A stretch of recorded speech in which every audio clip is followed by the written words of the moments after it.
I was curious about who in the Wu-Tang Clan had the most appearances on group albums, so I did a bit of research and decided I might as well make a quick video about it.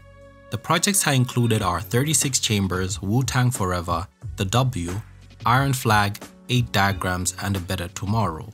I did not include producer credits, any non-album singles, or appearances on Wu-Tang solo albums. Now, let's jump into it. At the 10th position, we have ODB with 15 appearances. 6 of those appearances were on Wu-Tang Forever and 5 were on 36 Chambers. The rest were scattered here and there. ODB's involvement in group albums started to decline after Wu-Tang Forever, and then unfortunately he passed away. So the 10th position isn't really a shocker because of his death, and several clan members mentioned that ODB wasn't always readily available for recording sessions. In 9th position is Cappadonna with 20 appearances. This one isn't a surprise also because Kappa missed the whole first album and he had his vocals removed from the Iron Flag album except for one bonus track. A Better Tomorrow is the album which has his highest number of contributions with 9 appearances on it. In 8th position, we have You God with 32 appearances. He didn't have much involvement in the 36 Chambers album because he was in prison during part of the making of that project.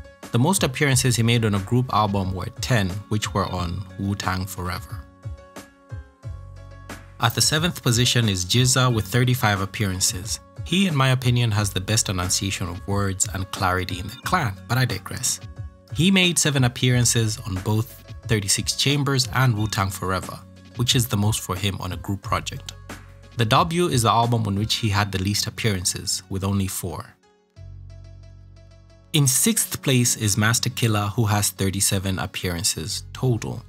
He was the 9th member to join the clan and he was on only one song on the 36 Chambers album. The most appearances he made were on A Better Tomorrow, where he appeared on 11 songs. He is one of the quieter members of the group and has the fewest number of solo albums, with 4. In 5th position, with 44 appearances, we have Ghostface Killah, whom I actually thought would be number 1 because he is so prolific.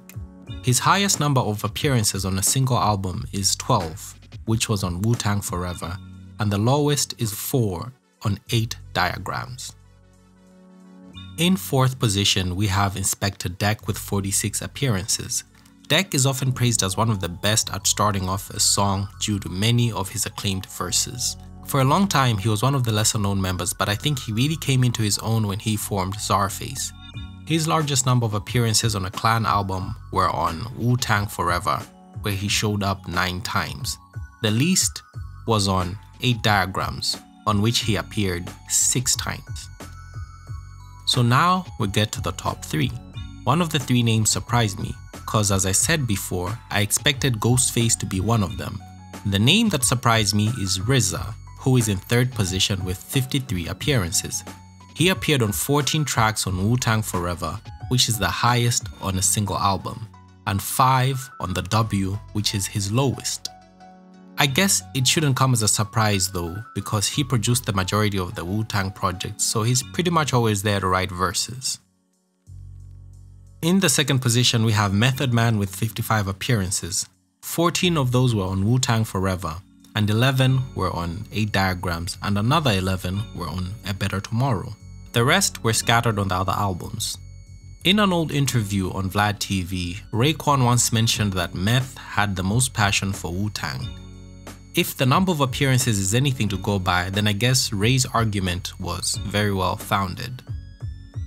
In 1st position, we have Raekwon, who appeared on 56 tracks, which is only 1 more than Meth. Raekwon is the clan member with the most verses on Iron Flag, The W, and Wu-Tang Forever. By that, I mean that on Iron Flag, he had more verses than anybody else, same with the other 2 albums. He's also very productive on the solo career side. He's had 9 solo albums, an EP, and he's made countless features on various projects. One thing to take note of is that all members except Cappadonna had the highest number of appearances on Wu-Tang Forever.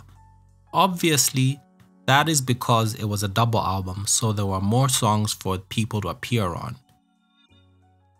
And that's it for this one. Share, like, and subscribe if you enjoy the content. And let me know what you think in the comments. I'm Konwan. See you in the next one.